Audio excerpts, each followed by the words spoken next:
ওই জঙ্গল থেকে বেরিয়েছে বুঝলে,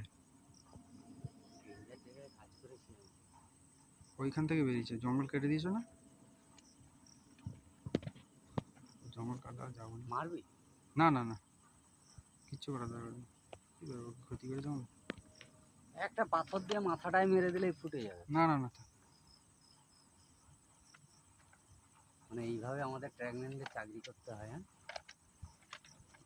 এটা ভিডিও বানিয়ে নিয়ে গেলে নাকি?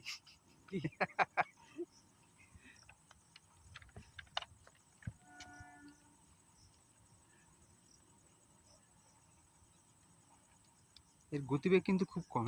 হ্যাঁ, এ কিন্তু জোরে যেতে পারে না। মালটা কিন্তু মোটা, দেখছো কতটা? মেরে দে না, আমার মাথাটায় না না বড় না পাথর দিয়ে না মারলেই তেল কেলিয়ে যাবে। না না, মারতে হবে না, থাক। সে তার জায়গা খুঁজছে বাবা, মারে কি দরকার? সে ঘরে পড়ে হলে ঠিক আছে। আমি এখানে ফুলেশ্বরে প্রথম দেখলাম। বালা, আমরা তো চলেই আসতাম। আমাদের লাইট পড়েছে না, আর এই যে গুটি বানা জাম আছে বলে না নিজে গলতে পারেনি। হুম হুম, নিচে করার চেষ্টা করছিল।